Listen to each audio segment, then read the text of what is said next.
luka itu kan tidak harus besar, tidak harus terlihat dari luar, tapi beneran ada gitu. Itulah yang menurutku paling, bukan mematikan ya, mematikan mungkin terlalu besar, tapi paling berdampak sebenarnya dalam hidup kita. Healing atau sembuh itu sebenarnya prosesnya mirip kayak berduka. Menyatakan pisah dengan sisi-sisi diri kita yang selama ini kita pertahankan karena memang itu adalah cara kita survive gitu. Kita meng-carry lukanya. Betul. Itu gitu selama ini yang kita nggak tahu, dan ternyata proses nggak apa-apa, it's okay. Sore juga yang time looping berkali-kali gitu juga karena dia belum move on dari lukanya sih ya. Kita lagi looping gak sih sekarang? Ada pola yang kita ulang terus gak sih? Meskipun kita tahu bahwa pola tersebut itu gak baik buat kita.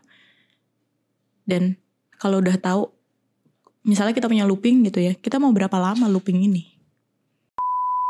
Aku ada di sini buat nemenin kamu ketika kamu nanti udah siap.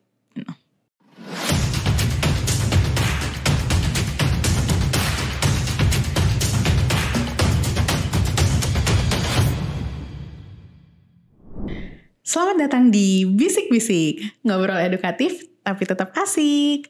Balik lagi sama aku Fitri, dan di sini tentunya aku nggak sendiri. Ada teman ngobrol yang sudah datang untuk kedua kalinya. Halo. Ada Mbak Riza. Hai Mbak Riza. Halo Mbak Fitri. Apa kabar? Alhamdulillah kabarnya baik. Ya kita tetap masih koordinasi kerjaan ya everyday ya. Everyday ya. Setiap hari kayaknya tidak ada hari tanpa Mbak Fitri gitu. Dan tanpa Mbak Riza, tiada hari tanpa kamu. Baik. Karena iya, Mbak Riza ini kita udah tahu lah ya Mbak Riza siapa. Mau memperkenalkan lagi gak nih? Karena kan ini udah kedua kalinya. Nggak usah ya. Tapi yang pertama memang udah dikenalin ya? Yang pertama kamu sebagai apa? Kayaknya belum deh. Oke. Nah kita ulang lagi aja deh gitu perkenalannya. Nah, Mbak Riza ini nama lengkapnya Fariza Nur Sabrina, MPC psikolog, merupakan manajer asesmen potensi di LPTUI. Dan ya teman ngobrol yang sangat asik, membahas banyak hal gitu. Iya. Sampai diundang kedua kalinya gitu ya. Betul banget. Ya kan podcast pertama kita berhasil, sukses. Oh iya, oke. Mari kita ulangi kesuksesan ini. Oke. Semangat banget kayaknya nih Mbak Fitri. Iya bener. Nah kita gimmick sih sebenarnya. Pakai baju merah putih gitu.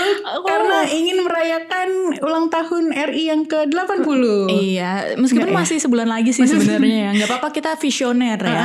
Gitu. Karena nanti kalau misalnya boleh nih ya editor podcast ini tolong ditampilin nih angka 80 ya? Gitu, yang baru di publish sama presiden kita gitu. Ya. 80 di sini, terus mungkin kalau mau tambahin presidennya sebelah sini gitu. Beneran lah ya? Enggak ya? Nggak usah ya, nggak perlu ya. Oke. Nah ini kita ingin menyapa dulu nih ke Seekers gitu ya. Selamat pagi, selamat siang. Tapi sore kayaknya kita gak perlu selamatin ya. Kayaknya gak perlu, udah banyak yang menyelamati sore soalnya. Betul, karena emang udah apa nih konteks sorenya? Film sore maksudnya kali ya. Iya. Karena sore ini sudah 3 juta, hampir 3 juta penontonnya. Beberapa waktu lalu 2 juta, tapi kayaknya optimis minggu ini 3 juta ya. Amin. Kok kita yang optimis ya? Kita yang optimis ya, gak apa-apa. Cintai film dalam negeri. Betul. Karya Yandi Lawrence terutama yang bintang filmnya Sheila Dara dan Dion Wiyoko nih film sore ini. Nah ngomongin film sore, kita akan membahas the whole story of film sore dari perspektif kita mungkin ya, karena kan kita udah nonton juga kan. Betul. Dan juga udah banyak banget nih review-review film sore di luaran sana, apalagi yang tamunya mereka gitu, bintang tamunya, dan juga postingan atau story reels tentang mengupas film sore dari berbagai aspek gitu, dari sisi psikologis, terus ya macam-macam lah gitu. Nah mungkin kita juga akan membahas nih sedikit banyak film sore yang relate gitu tentang kehidupan kita. Mungkin aku mau masuk dulu ya. Aku harus kayak nervous gitu ya. Ini kayaknya hari ini kayak Mbak Fitri nervous banget. Oke, gak apa-apa. Nah tapi sebenarnya aku mau masuk nih, mau mengangkat satu bukan kisah sih, maksudnya review juga, salah satu review dari temanku yang dia mengangkat isu fatherless, karena kan banyak banget ya di film Sore itu kita lihat banyak segmen. Pertama kan tentang Sore, terus tentang Joe sendiri, dan juga tentang waktu. Tapi the whole story gitu, dia tuh ya yang mereview ini. Aku sekalian buka handphone ya teman-teman, karena ini tuh sangat bener-bener menyentuh sanubariku gitu pas baca. Relate banget ya. Sebenarnya nggak relate buat aku, tapi mungkin relate buat teman-teman di luar sana yang merasa apa ya, sosok ayah di dalam kehidupannya dia itu tidak terlalu berdampak gitu, tidak terlalu yang ditemani dari kecil sampai dewasa mungkin kayak gitu ya. Jadi kehilangan sosok ayah atau istilahnya bisa kita bilang fatherless gitu kan dalam bahasa Inggris. Biar keren aja fatherless. Silakan. Nah, jadi ini sebenarnya aku minta tolong temanku untuk kirim gitu, karena udah lewat story-nya, terus malam kayak tolong kirimin lagi dong screenshotannya gitu. Seniat itu ya mau dibahas. Iya, karena ini bener-bener aku bacain ya story-nya gitu, reviewnya dia. Jadi gini, dia bilang selama ini narasi tentang fatherless sering banget fokus ke perempuan. Kita diajak lihat dampaknya ke perempuan yang mencari figur aman, tentang kepercayaan diri, relasi, dan luka batin dari kehilangan sosok ayah. Padahal kehilangan ayah bagi laki-laki juga bukan hal yang kecil. Film Sore ini nunjukin gimana laki-laki yang ditinggal ayah bisa tumbuh dengan cara yang gak selalu kelihatan terluka, tapi justru jadi terlalu kuat, terlalu bisa menahan, dan terlalu bisa sendiri. Nah, dari situ Luka diam-diam hidup, tumbuh tanpa tahu harus berperan sebagai laki-laki yang seperti apa. Tanpa punya figur untuk diajak belajar tentang kelembutan, kepercayaan, ketegasan, terus juga tanpa ruang untuk ngerasa sedih. Karena cowok tuh ya ibaratnya harus kuat gitu. Terus dia juga menambahkan reviewnya dia gitu di sosok Sore. Dia bilang, aku suka gimana Sore gak bikin luka ini jadi drama berlebihan. Tapi nunjukin bahwa kehilangan itu bisa hidup dalam diam. Dalam hal-hal kecil. Dalam cara seseorang menghindari pembicaraan. Dan dalam cara mereka ngerasa cukup tanpa pernah minta lebih. Gitu. Jadi kayak ini tuh bener-bener pas aku baca, ya ampun kenapa ya kita gak mikir, oh ternyata luka tuh bisa sampai kayak gitu loh. Sampai bener-bener dia tuh ngerasa cukup, gak perlu yang macam-macam, tapi ya cukup aja tuh udah gitu. Karena selama ini yang dia dapetin mungkin kurang dari cukup gitu ya. Betul, kurang dari cukup. Dan mungkin kalau misalnya ngerasa lebih, mungkin jadi berlebihan juga gitu. Mungkin ya overwhelm atau apa, yang kita gak tahu juga. Gitu. Tapi menurut Mbak Riza, dari cerita atau dari story tadi, terus kita hubungkan dengan fatherless gitu di dalam film Sore ini, dan juga kehidupan sehari-hari, gimana menurut Mbak Riza? Mungkin kita disclaimer dulu ya. Kan pasti teman-teman di luar sana udah banyak banget dapat review lah, udah banyak banget konten membahas tentang Sore itu seperti apa, atau mereka membahas berbagai macam sudut pandang. Bisa jadi ini sudut pandang yang udah dibahas atau dibacakan oleh teman-teman yang lain juga, tapi ini memang karena menurut kita karya yang bagus ini perlu dibahas dan juga bisa sekali dikaitkan dengan banyak sekali topik. Jadi kita coba bahas aja topik, salah satunya adalah yang fatherless ini ya.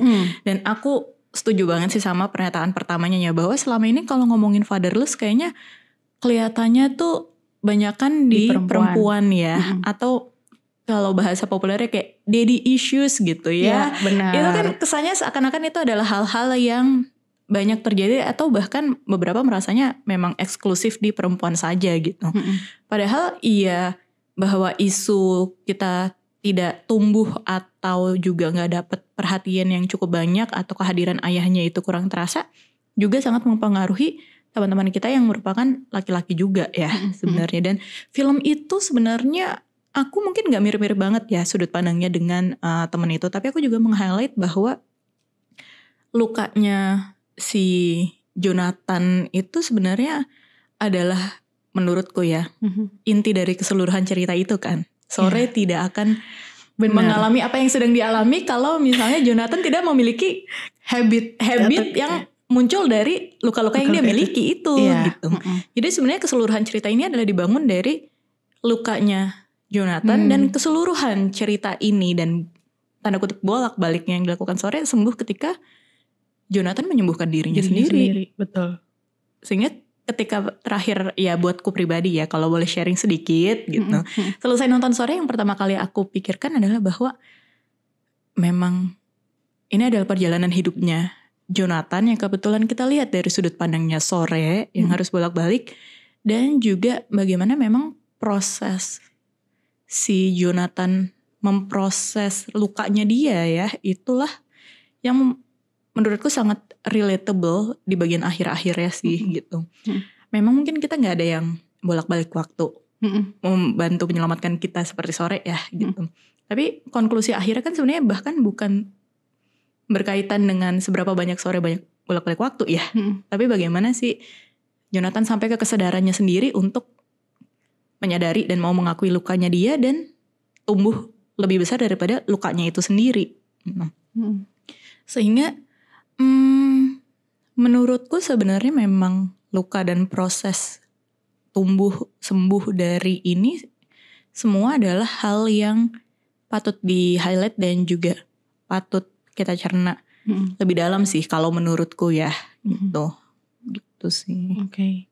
Jadi ya luka tuh bisa sembuh ya dengan berjalannya waktu juga gitu ya tanpa kita sadari gitu atau gimana jadinya? Menurutku bukan karena hanya dengan berjalannya waktu ya, tapi aku setuju dengan tadi yang dibacakan oleh Mbak Fitri juga bahwa terkadang luka itu kan tidak harus besar, tidak harus terlihat dari luar, tapi beneran ada gitu. Dan kadang yang nggak ada, yang nggak kelihatan inilah yang akhirnya justru masuk meresap ke dalam keseharian kita dan membuat luka itu terus-menerus ada. Jadi kebiasaan bentuknya. Sehingga itulah yang menurutku paling, bukan mematikan ya. Mematikan mungkin terlalu besar. Tapi paling berdampak sebenarnya dalam hidup kita. Istilahnya kalau misalnya kita punya satu luka besar gitu. Apa ya, luka di tangan deh gitu. Habis motong-motong buah. Terus tiba-tiba tangan kita kesayat. Sangat terlihat, yang kita lakukan pasti akan langsung ngambil betadine atau ngambil Band-Aid untuk kita bersihkan gitu kan. Dan kemudian kalau memang lebih parah kita akan ke dokter untuk periksakan. Karena lukanya terlihat. Kita bisa tahu ada yang salah dan akhirnya langsung kita benarkan tanda kutip atau kita sembuhkan. Luka-luka yang kecil, yang tidak kelihatan. Dan akhirnya mungkin juga jadinya tidak kita perhatikan karena ada hal-hal lain yang lebih kelihatan. Dan kesannya seperti lebih butuh perhatian kita. Luka-luka itulah yang akhirnya menetap atau istilahnya mengendap dalam diri kita, tidak terurus dalam waktu lama dan akhirnya mendorong kita mungkin memiliki tadi kebiasaan-kebiasaan yang sebenarnya tidak membantu kita untuk lebih baik sebenarnya. Kebiasaan-kebiasaan atau mungkin juga pola pikir yang akhirnya membuat kita juga tidak punya, bukan tidak punya ya, yang membuat kita sebenarnya kurang baiklah dalam menghadapi situasi-situasi yang ada juga. Gitu. Dan menurutku itu sangat terlihat dalam kehidupannya Jonathan sih. Sekilas mungkin kalau kita lihat dalam film itu kehidupannya Jonathan baik-baik saja. Dia bisa ke Antartika, dia hidupnya di luar negeri gitu ya. Mungkin bisa dibilang bahkan lebih baik daripada sebagian besar orang-orang lainnya gitu. Dan dia bisa dibilang hidup dari passion atau hidup dari hal yang memang dia sukai. Itu adalah gambaran hidup yang bisa dibilang ideal untuk beberapa orang ya. Tapi yang tidak kita lihat kan sebenarnya adalah bagaimana dia menghabiskan hari-harinya dia itu dengan banyak atau cukup sering konsumsi alkohol yang sebenarnya tidak sehat. Merokoknya pun juga berapa batang kita gak tahu, tidak dispesifikan. Yang sebenarnya secara kalau normal-normal aja atau in moderation sebenarnya gak apa-apa. Tapi di situ kan yang menjadi highlight sebenarnya adalah bahwa itu pola hidupnya dia seperti itu terus. Tidurnya juga berantakan. Kemudian tidak olahraga juga. Iya benar. Akhirnya sebenarnya ketika ditumpuk akhirnya menjadi momen katalis yang membuat akhirnya Sore mungkin merasa kehilangan dari sosoknya dia ini gitu. Menurutku jadinya makanya kenapa proses atau poin sembuh ini ya, atau poin mengakui lukanya ini jadi hal yang penting banget buat aku, karena kita tidak pernah di awal itu kita tidak diintroduce atau kita tidak diajak untuk merasakan bahwa pola hidup ini sebenarnya adalah hasil dari luka loh. Kita kan tidak diintroduce atau kita tidak dikenalkan dengan konsep itu di awal. Betul. Yang dikenalkan di awal film ini, ya ini memang spoiler pasti ya gitu. Yang kita kenalkan di awal adalah bagaimana proses seorang Sore ingin menyelamatkan pasangannya, gitu ya. Yang kita tidak lihat bahwa ya pola itu semua adalah hasil dari luka yang ternyata nggak kelihatan. Iya, benar. Dan ternyata jadinya besar sekali gitu, sampai menembus ruang dan waktu gitu ya, untuk menyembuhkannya gitu. Yang pada akhirnya udah menyembuh ruang dan waktu pun tidak menghasilkan sebuah hal yang menyembuhkan. Dan sembuh ya udah gitu secara perlahan dan juga secara dari dalam juga ujung-ujungnya kan. Nah, benar banget. Tapi kalau misalnya aku lihat terkait dengan sosok ayah ini gitu ya. Mbak Riza sendiri kan juga sempat ada share cerita di story-nya di postingannya Mbak Riza gitu ya di Instagramnya. Kalau boleh di @fariza Sabrina, ntar ditaruh di sini juga, tolong editor tolong. Kita ngerjain aja editor nih. Nah, Mbak Riza kan sempat ngasih insight ya setelah nonton film Sore tentang healing gitu atau menyembuhkan gitu. Tadi kan kita ngomongin luka terus. Nah, ini kita membahas nih kira-kira apa sih yang bisa kita lakukan untuk menyembuhkan luka itu gitu. Nah, mungkin Mbak Riza bisa masukkan nih memberikan gambaran apa sih yang di-share gitu. Dan itu apa sih sebenarnya menyembuhkan itu gitu. Bisa lihat sendiri di Instagram saya. Enggak apa-apa, jelasin aja di sini. Enggak bercanda ya gitu. Tapi karena memang insight inilah yang sangat nempel di aku, makanya aku membuat tulisan itu. Intinya adalah sebenarnya ini aku juga teringat hal-hal yang sudah pernah aku baca sebelumnya, bahwa healing atau sembuh itu sebenarnya prosesnya mirip kayak berduka gitu. Kita tadi udah ngebahas bahwa sebenarnya luka itu merasuk atau menyerap jadi pola kebiasaan kita sehari-hari yang sebenarnya mungkin kurang sehat atau kurang adaptif, dan akhirnya pola kebiasaan-kebiasaan itu kan jadi bagian dari diri kita, identitas kita. Kadang pernah nggak sih maksudnya kayak kita bilang tentang diri kita sendiri gitu, kayak nge-gym ya, tapi gue bukan orang yang nge-gym sih tipenya gitu, atau kayak aduh tipe gue gak kayak gitu sih gitu. Seakan-akan kita sudah menstereotipkan diri kita sendiri kalau kita tidak bisa melakukan A, B, C, atau melakukan A, B, C adalah hal yang bukan diri kita, tipe kita. Dan ketika kita lagi menstereotipkan diri kita ini, sebenarnya kita sedang membiarkan luka-luka yang lagi merasuk ke dalam keseharian kita ini untuk tetap stay menjadi bagian dari diri kita. Menurutku, bagi Jo, aku mungkin aku bukan yang paling tahu Jo ya, dan aku juga tidak mendalami karakternya sebegitunya. Tapi yang aku lihat, bagi Jo sebenarnya luka dia tentang hubungan dengan ayahnya itu sudah jadi identitasnya dia. Sedikit banyak itulah yang mendorong dia untuk tinggal di kota tersebut. Itu juga yang mendorong dia mungkin untuk tetap stay dengan kehidupan yang ada di sana, tidak berpikir untuk kembali, dan bisa jadi itulah yang sebenarnya mendorong dia jadinya suka tentang fotografi, atau juga bisa jadi menjadi bagian dari kehidupan-kehidupan dia yang lainnya yang tidak diceritakan dalam film itu. Sehingga ketika dia akhirnya memilih untuk secara maksudnya secara mandiri dan dari dalam dirinya untuk mau pergi, ayo ke tempat ayahnya ini, ayo kita coba ketemu dengan sosok ayahnya ini, dan memilih untuk pergi tanpa ketemu beneran setelah melihat ayahnya hidup bahagia itu, ya sebenarnya kan dia sedang menyatakan perpisahan dengan kehidupan Jo yang entah sudah berapa tahun tinggal di kota tersebut, terus memikirkan apakah dia akan punya kesempatan untuk bertemu ayahnya atau enggak. Ketika itu kan akhirnya dia tidak hanya pergi dan juga menyatakan pisah dengan luka yang sudah dimunculkan oleh ayahnya, tapi juga meninggalkan kehidupan dia yang sudah dia bangun berapa tahun entah di kota tersebut. That's grieving. That's the process. Dan itu adalah proses berduka sendiri. Bisa jadi kalau buat kita tidak sebesar Jo yang harus meninggalkan rumah tahunannya atau tempat tinggal tahunannya ya. Tapi proses berduka ini bisa saja ketika kita sedang proses bersembuh atau juga menjadi lebih baik. Itu adalah menyatakan pisah dengan sisi-sisi diri kita yang selama ini kita pertahankan. Karena memang itu adalah cara kita survive gitu.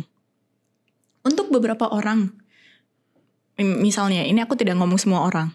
Mungkin ada beberapa orang yang survive itu harus jadi kuat. Harus jadi paling bisa. Harus tidak boleh minta tolong karena gak ada yang nolong gue juga toh dulu di masa lalu. Dan ketika dia harus membuka diri, belajar untuk mau bilang tolong ke orang lain. Atau juga mau menjadi vulnerable ya, menjadi rentan di kehidupan sehari-hari sama orang-orang terdekatnya dia. Dia harus menyatakan pisah sama dirinya yang selalu dilihat kuat. Menyatakan pisah dengan mungkin topeng yang selama ini dia pakai untuk bertahan hidup, dan itu pasti rasanya gak nyaman dong. Mengubah kebiasaan kan. Mengubah pola yang selama ini udah ada, dan yang namanya perubahan itu gak pernah enak. Mau dari baik ke buruk, mau dari buruk ke baik, itu pasti gak enak. Sehingga pasti akan ada momen-momen dimana kita rindu sama diri kita yang itu. Nah, rindu sama diri kita yang mungkin sebenarnya adalah pola-pola kebiasaan yang kurang baik kita sebelumnya, itu pasti pernah ada momennya. Namun ya that's part of the journey ya, bagian dari perjalanannya untuk mau sembuh. Mengakui bahwa oke, dulu ini mungkin works atau membantuku, sekarang udah gak works, ya mau gak mau say bye, kita coba habit baru yang lebih works buat aku.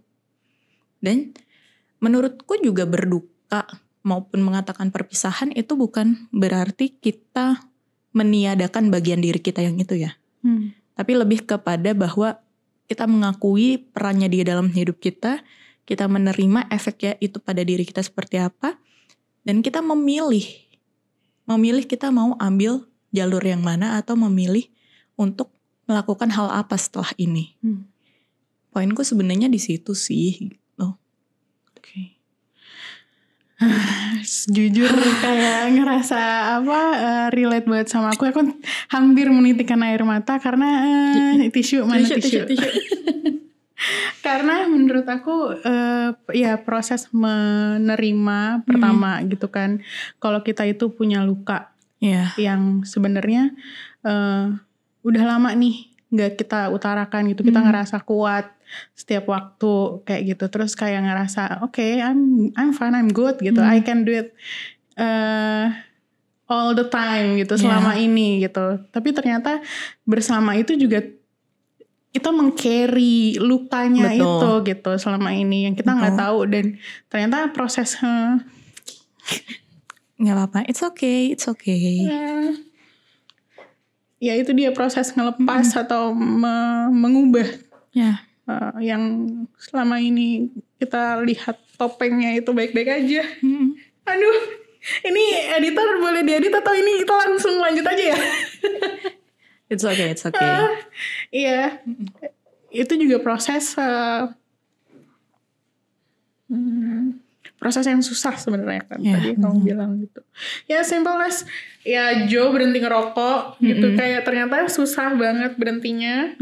Tapi pada akhirnya dia sadar sendiri kalau ternyata itu ya dia tahu itu apa ya, luka yang dia bawa selama ini gitu dari mungkin coping mekanismenya dia gitu selama ini untuk bisa survive, bisa bertahan untuk menjalani hidupnya dia gitu. Ya itu cara dia, ya tadi benar, mekanisme copingnya dia ya.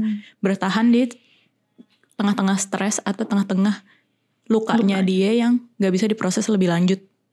Atau belum siap untuk diproses lebih lanjut sama dia. Dan benar banget tadi, akhirnya apa yang membuat Joe bisa memproses itu semua bukanlah sorenya. Karena kalau boleh jujur sedikit, aku menangis ketika poin Joe pergi meninggalkan rumah ayahnya tanpa ketemu sama ayahnya itu. Ketika dia menaruh foto dan juga sebuah pesan untuk ayahnya. Di situ aku menangis karena betapa besar keberanian dan betapa besar hatinya Joe untuk bisa merelakan dan juga untuk bisa istilahnya melapang dada gitu ya, untuk ya beranjak dari bagian hidupnya dia yang selama ini sudah membentuk dirinya sedemikian rupa gitu. Dia pergi dalam damai, hopefully dalam damai ya, pulang ke Indonesia, kemudian mulai tetap rutin berolahraga. Itu adalah proses, maksudku manifestasi healing yang sebenarnya dalam hidup itu, yang semua adalah hasil dari dia memilih sendiri, dia ingin melakukan proses healing itu. Gak ada yang bisa maksa dia. Bahkan ketika Sore memaksa dia untuk datang ke rumah ayahnya berkali-kali, kita lihat apa yang terjadi dalam film itu. Tidak pernah sampai ke momen dimana akhirnya bertatap muka dengan ayahnya. Dan itu yang menurutku pesannya powerful banget, bahwa healing gak bisa dipaksain. Cuman kamu yang bisa milih mau healing atau enggak. Mau sembuh atau enggak. Yes. Gitu ya. Yes. Iya benar, aku setuju banget. Wah ini cukup triggering di aku soalnya ternyata. Kita perlu tambah trigger warning di depan kayaknya. Mas editor, tolong ditambahkan trigger warning di bagian depan ya nanti. Lalu ditambahin juga bentar lagi Fitri nangis gitu. Karena gak expect juga ini keluar air mata gitu kan. Karena ternyata cukup triggering terkait dengan luka dan juga healing ini. Apalagi nanti, apalagi ini kita akan membahas juga gimana dari sosok Sorenya sendiri. Gitu kan, yang mengubah sosok Joe. Dan dia harus berulang-ulang kali kayak time looping di scene itu terus menerus sampai aku bener-bener nontonnya tuh capek banget gitu, kayak yuk cukup ya Sore, udahan aja yuk, udah kelar ya sekali aja, udah loopingnya sekali aja. Cuma banyak ya, cuma Jonathan gitu ya. Tapi ya mungkin karena dia udah kemakan gombalannya juga, mau 1000 kali pun aku mengulang, ya aku tetap milihnya kamu gitu. Kemakan omongannya dia juga. Bentar, yang ngomong itu Sore bukan sih? Yang ngomong itu Joe. Dan si Sore itu dia mengulang. Dia tuh bilang, emang aku pernah ngomong kayak gitu? Kayaknya enggak deh gitu. Jadi ada juga yang Joe di masa depan yang bicara itu ya. Joe di masa depan. Terus juga yang kalimat mengapa senja itu menyenangkan kayak gitu. Nah itu si Joe juga yang ngomong. Iya benar juga. Nah itu terpatri di pikirannya si Sore. Mungkin ya itu jadinya termanifestasi di perilakunya dia yang time looping itu. Gitu. Nah tapi mungkin juga kita akan ngebahas tentang time looping ini. If we relate the loop of time ini di kehidupan kita sehari-hari, gitu. Menurut Mbak Riza, gimana? Apakah kita emang hidup di, ya itu kayak sebenarnya gitu aja gitu, di time looping itu gitu, atau sebenarnya menurutku Sore juga yang time looping berkali-kali gitu juga karena dia belum move on dari lukanya sih ya. Iya lagi benar banget. Kan? Ya balik lagi luka lagi. Ini semua memang tentang luka gitu. Aduh banyak luka kalau di Black. Jangan dong. Lukanya bukan luka luka fisik gitu. Tapi memang pas aku pikir-pikir lagi iya juga sih. Apa yang Sore lakukan dengan dia time looping, kita mungkin gak bisa memutar waktu seperti yang dilakukan Sore ya. Tapi terus menerus mengulangi pola yang sama. Atau juga terus menerus mencoba gitu seperti yang dilakukan Sore dengan cara yang mirip-mirip. Bedanya cuman dia mau ngasih tahu hidup sehatnya di bagian kapan dan di mana aja, tapi purpose-nya atau tujuannya kan sama kan, mengubah Joe gitu. Kita mungkin nggak bisa mengulang waktu seperti yang Sore lakukan, tapi kita pasti pernah ada di situasi itu gitu, berhadapan dengan masalah yang sama, kemudian mengambil keputusan atau mengambil pilihan untuk melakukan hal yang mirip-mirip juga. Untuk tahu konsekuensinya atau hasil akhirnya ya akan sama-sama terus juga. Contohnya adalah menurutku ya seperti mengulangi hubungan dengan orang yang sama atau orang yang tipenya mirip-mirip juga. Trigger warning. Kayaknya Mbak Fitri hari ini banyak trigger warningnya ya. Kenapa kita ngebahasnya dari itu sih? Tapi iya itu benar juga sih. Bisa disambungkan ke situ. Karena mirip menurutku ya. Kebetulan aja kalau di film Sore orangnya sama, Joe lagi. Tapi kadang kita mungkin punya satu teman ini atau beberapa teman ini yang kayaknya habis putus ketemu orang barunya mirip-mirip lagi nih tipenya gitu. Atau kayak kok kayaknya nih orang masalahnya ini lagi gitu. Pasti kita punya satu atau enggak 2 orang dalam hidup kita yang seperti itu gitu kondisinya. Dan menurutku itu kan sebenarnya kayak kita looping pola yang sama. Enggak looping through time, looping through pattern gitu. Kembali lagi gitu. Dan itu yang bisa terjadi kalau kita belum sadar luka kita di mana atau pola kita seperti apa. It's just happening to me now. Wow. Sebuah pengakuan. Iya. Semoga ayo kita mulai ya. Sadarkan lukanya di mana? Ayo ntar dulu ya, nanti dulu ya. Setelah ini aja ya. Sesi yang berbeda ya gitu. Di luar ini. Aduh, speechless banget. Tapi iya sih, benar. Iya. Kadang mungkin bukan sama pasangan juga ya, tapi polanya sama pekerjaan, sama kehidupan yang general itu bisa saja terjadi juga. Aku punya salah satu teman yang memang ini lebih ke arah pekerjaannya sih. Yang menurutku sebenarnya adalah dia berpindah ke beberapa tempat, ke berbagai tempat juga gitu. Hanya untuk end up dengan kondisi yang sama atau situasi yang sama-sama juga di mana dia tidak merasa nyaman dengan posisi tersebut. Atau posisi tersebut dia rasa demanding more of this person.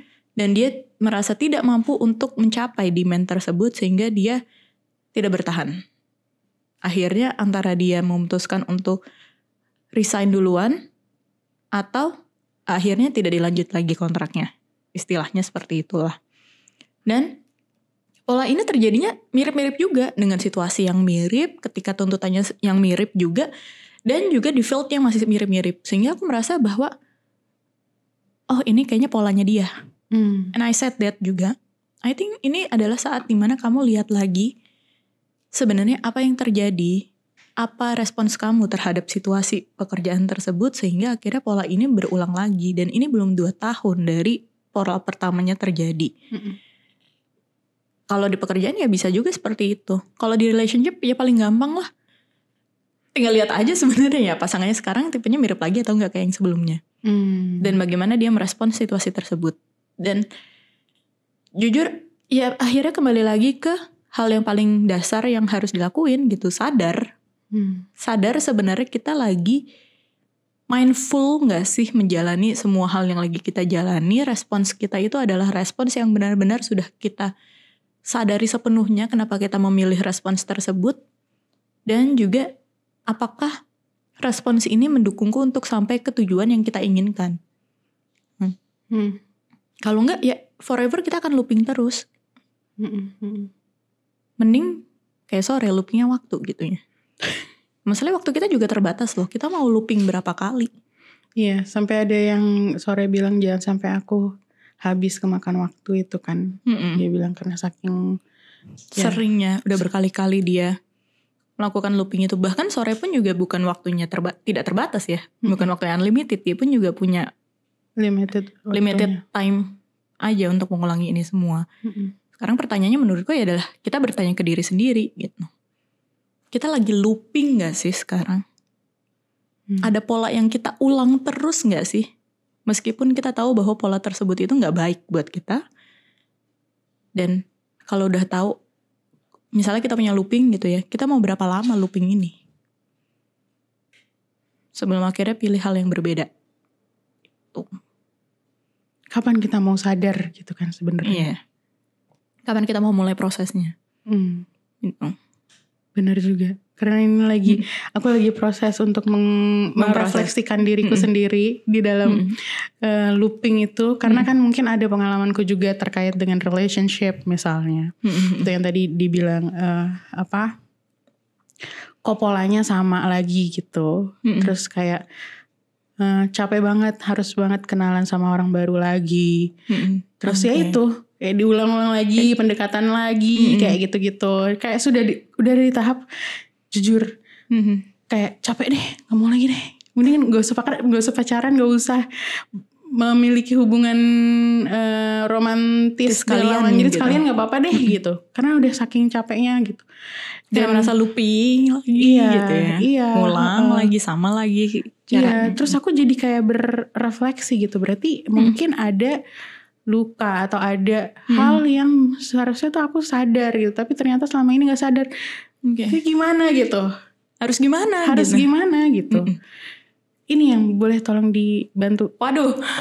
Berat ya. Kira-kira gimana ya? Maksudnya apa yang harus dilakukan gitu ketika kita sebenarnya tahu nih ada pola yang sama kita lakukan, tapi kita belum sadar dan kayak pas kayak gini, momen kayak gini tuh baru sadar gitu. Oh, iya. Tapi kalau misalnya dia belum sadar juga, apa yang bisa dia lakukan gitu? Apa yang bisa kita lakukan? Mungkin dari diri kita sendirinya dulu deh gitu. Terus sama kalau misalnya kita ngelihat teman kita yang ternyata kok punya nih dia looping kejadian yang sama terus gitu. Kita sebagai relatif atau teman gitu, apa yang bisa kita lakukan gitu. Menurut Mbak Riza gimana? Nah, menurutku sebenarnya ya selalu dimulai dari sadar dulu ya. Kalau kita mau menghentikan looping ini ya kita perlu sadar dulu kenapa kita ngeloopnya kayak gini gitu. Loopnya atau istilahnya pola setiap orang kan berbeda-beda ya. Jadi kayak kita harus tahu sebenarnya kenapa kita punya pola seperti ini. Pola ini dari kapan, kalau misalnya kita bisa sampai lebih dalam refleksinya. Ya kita bisa nanya itu dari kapan sih pola ini. Dan pola ini itu melindungi aku atau memenuhi kebutuhanku yang mana. Karena pasti pola ini tuh ada manfaatnya. Makanya kita pertahankan terus. Kalau enggak mah udah kita ubah gak sih polanya dari kapan tahu? Belum tentu. Ada manfaatnya Mbak, tapi manfaatnya bukan berarti pasti baik terus. Iya, oke. Misalnya, seseorang yang selalu ketemu dengan pasangan yang sebenarnya dia udah tahu itu pasangannya tidak cocok untuk dia. Misalnya let's say masalahnya adalah pasangannya itu adalah orang yang sebenarnya harus selalu dia yang urus atau jadinya banyak sekali bergantung kepada dirinya dan ternyata sebenarnya itu selalu membuat konflik dalam hubungannya. Karena dia merasa dia terus dimanfaatkan, pasangannya hanya ada untuk apalah misalnya untuk finansialnya atau untuk bantuan dari dia dan segala macam. Akhirnya hubungannya berakhir. Hanya untuk dia bertemu lagi dengan pasangan yang mirip lagi seperti itu. Nah, bisa jadi sebenarnya adalah ketika dia mengulangi pola itu karena sebenarnya ada kebutuhan-kebutuhan dia yang terpenuhi tanpa dia sadari. Kebutuhan apa? Kebutuhan untuk merasa berharga atau dihargai. Atau kebutuhan untuk merasa bahwa ya dia itu adalah orang yang bisa memberikan bantuan. Atau juga orang yang baik. Itu bisa juga loh sebenarnya. Jadi menurut dia sebenarnya capek ketemu sama orang yang seperti itu terus. Tapi ternyata ada loh perilaku-perilaku dia yang mempertahankan pola itu karena ya memang dia ingin merasa dihargai dan juga ingin merasa bahwa dia berguna buat orang lain gitu. Kan itu tidak baik. Dia pun juga ngerasa gak nyaman. Tapi sebenarnya dia suka loh perasaan yang muncul ketika ada orang yang menggantungkan dirinya sama dia. Ya, betul. Ih kayak ngomongin diri gue sih. Enggak. Iya. Tapi emang sedikit. Iya, sedikit banyak mirip ya. Terus dan itu kan sebenarnya adalah motif-motif yang memang harus kita cari atau kita gali lebih dalam lagi untuk tahu sebenarnya pola ini tuh manfaatnya buat kita itu gimana. Ketika polanya adalah kita selalu kabur ketika ada orang lain yang berusaha mendekati kita atau ketika hubungannya menjadi lebih serius, ya bisa jadi sebenarnya itu adalah mekanisme kita untuk mempertahankan diri kita supaya kita tidak terluka. Just in case orang ini nanti yang pergi ninggalin kita. Jadi kita menyelamatkan diri dulu dengan tidak masuk dalam hubungan itu supaya kita gak mendapatkan luka yang lebih besar. Itu pola yang juga ada manfaatnya kan? Sebenarnya. Betul. Iya. Kita gak bilang ini benar atau enggak ya asumsinya, pikirannya ini. Tapi pola tersebut adalah untuk mempertahankan diri kita atau untuk menyelamatkan diri kita dari hal-hal yang mungkin kita pikir di kepala kita itu adalah sebuah ancaman. Jadi pertama memang harus sadar dulu ya. Dan bukan berarti kita gak boleh looping kok. Pasti pola itu dalam hidup kita itu ada. Yang penting sebenarnya ada kita sadar seberapa besar efek dari pola itu buat diri kita. Misalnya paling sederhana looping yang terjadi itu adalah kayak Kalau misalnya kita bekerja di kantor dan harus berangkat ke kantor, tiap Senin Jumat kan pasti kita melakukan looping dong. Pagi hari bangun, kemudian bersih-bersih, mandi atau sarapan, lalu berangkat ke kantor. Di kantor kita duduk atau kita melakukan pekerjaan sampai jam pulang kantor. Kemudian nanti pulang kantor, kita di transportasi umum atau perjalanan pulang sampai rumah, makan, tidur, kemudian Gitu lagi besok ya. Bangun, lakukan lagi pola yang sama. Itu adalah looping paling sederhana yang kita lakukan setiap harinya. Dan kalau kita terjebak dalam looping itu tanpa benar-benar mikirin ya, kenapa sih looping ini bisa terjadi, atau gak benar-benar menghayati, ketika kita sedang menjalankan looping itu, yang ada kita autopilot. Dan saat autopilot itulah sebenarnya yang kadang juga jadi masalah sendiri, karena kita jadinya gak benar-benar menghayati hidup kita, dan juga jadinya gak benar-benar memaknai kenapa sih kita melakukan ini semua. Iya, benar. Jadi sebenarnya gak cuma sore yang looping, kita juga looping. Everyone is looping through their own patterns, through their own routines setiap harinya. Kuncinya itu sebenarnya adalah seberapa aware atau seberapa sadar kita terhadap looping yang sedang kita jalani, seberapa kita sebenarnya enjoy menjalankan looping tersebut, dan juga seberapa looping ini membantu kita untuk sampai ke tujuan akhir kita atau higher purpose yang kita punya dalam hidup kita. Seberapa sejalan looping ini sama makna yang ingin kita kejar dalam hidup kita. Menurutku, kalau tadi misalnya kayak gimana sih biar gak terjebak dalam looping? Ya sama sih tadi, sadar dulu, periksa lagi loopingnya oke atau enggak. Terus kalau misalnya gak oke, secara penuh intensi, secara penuh niat, pilihlah looping yang lebih sejalan sama makna yang kita mau. Jadi tentukan dulu sebenarnya maknanya kita itu mau apa. Kalau di hubungan baru menurutku ya, tidak terhindari kalau belum ketemu sama yang cocok gitu ya. Menurutku pasti kita tetap mau gak mau akan menjalankan looping yang mirip-mirip. Karena namanya juga mencari pasangan gitu ya. Pasti kan kita terus harus mulai dari memperkenalkan diri dan juga mengenal si calonnya ini lebih dekat untuk tahu apakah dia cocok atau tidak. Tapi menurutku berarti kalau loopingnya memang akan tetap seperti itu caranya, yang kita gali atau misalnya yang kita geser adalah meaningnya, goalsnya yang kita tetapkan di akhir. Apakah goalsnya itu adalah hanya untuk memastikan bahwa dia adalah orang yang terbaik? Makanya setiap kali kita ketemu orang, kita sudah memulai proses karena goals kita adalah pengen mengharapkan dia yang terbaik. Kalau dia nggak terbaik kan jadinya ekspektasi kita tidak tersampaikan ya. Sehingga akhirnya kita kecewa, capek lagi melakukan prosesnya gitu. Jadi menurutku sebenarnya adalah karena goalsnya ini yang kurang sesuai. Coba deh tetapkan goals yang berbeda. Setiap kali mengenal orang baru atau memulai proses baru, yang kita pertanyakan atau yang kita kejar itu adalah hal baru apa yang kita pelajari tentang diri kita sendiri dari kenalan sama orang baru ini. Jadi kembaliin ke diri kita sendiri, bukan ke ekspektasi yang kita punya terhadap orang tersebut. Menurutku itu mungkin yang akan membuat perjalanan mengenal orang barunya akan lebih reflektif dan juga lebih menyenangkan sih untuk kita jalankan.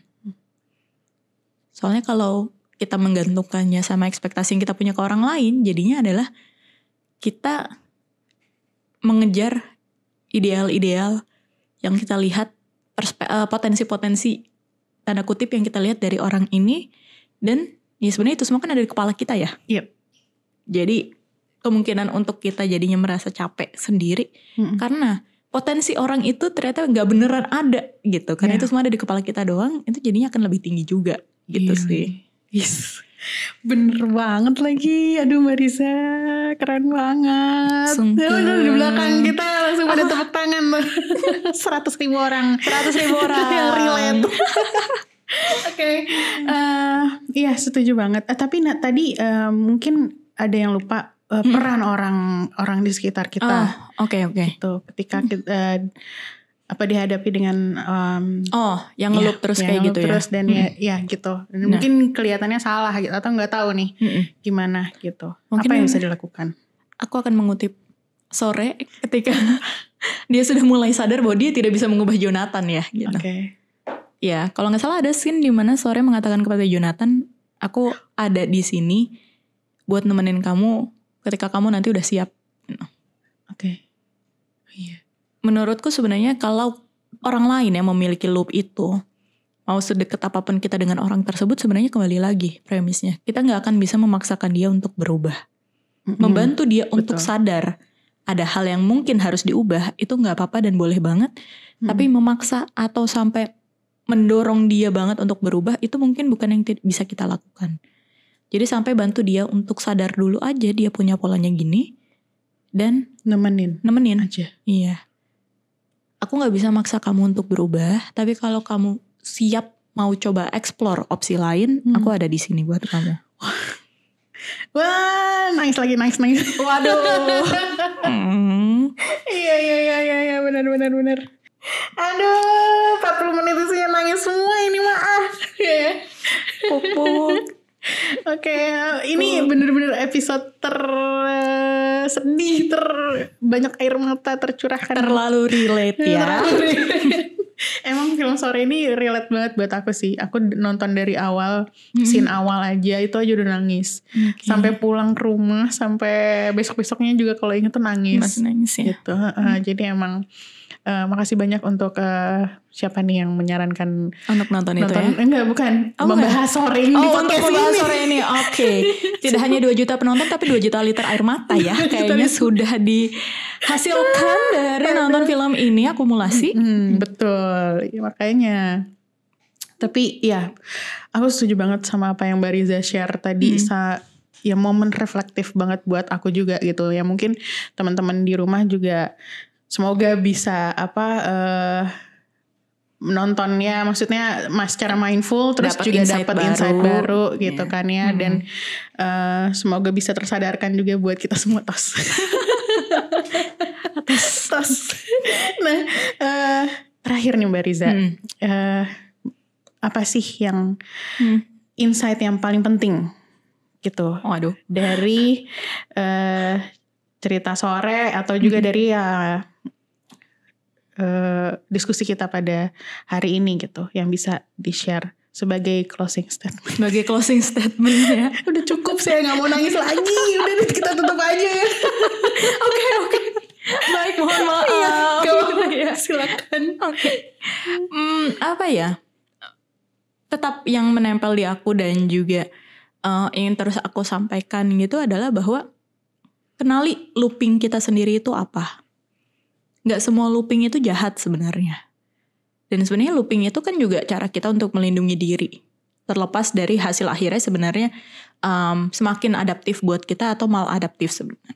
Nah, kembali lagi sebenarnya kalau kita sudah kenali looping kita, itu akan lebih mudah buat kita untuk menentukan pilihan yang lebih baik untuk hidup kita dalam jangka panjang. Jadi mulai dari sekarang coba kita kenali loopingnya apa. It's okay punya looping itu, gak usah dinilai baik atau buruk. Kemudian pahami perannya dia dalam hidup kita itu apa. Dan kalau memang ada opsi lain yang lebih baik, persiapkan diri untuk say bye, mulai adaptasi dengan yang lebih baik. Dan juga terima kasih sama looping yang udah membantu kita sejauh ini. Gitu aja sih dari aku. Terima kasih sama diri sendiri terima juga. Terima kasih. Lah, udah mau habis tapi masih menitikan air mata saya. Yaudah kalau begitu kita tutup ya. Kita tutup aja deh podcast kita hari ini sebelum makin banyak air mata. Oke, terima kasih banyak Mbak Riza. Terima kasih juga Mbak Fitri. Udah share banyak hal dan sangat insightful banget buat aku. Semoga juga insightful buat seekers atau teman-teman yang nonton podcast ini. Dan credit to Film Sore yang di Lawrence. Thank you banget udah bikin masterpiece yang menurut aku ya bisa sangat membuka mata kita juga gitu kan akhirnya gitu. Dan patut untuk dibahas. Dikulik lebih lanjut gitu. Oke, mungkin itu aja podcast kita segini dulu nih. Segini dulu. Terima kasih banyak Mbak Riza dan juga teman-teman yang sudah menonton sampai akhir. Jangan lupa share, like, komen podcast LPTUI dan sampai jumpa di episode selanjutnya. Bye bye. Bye bye. Yay.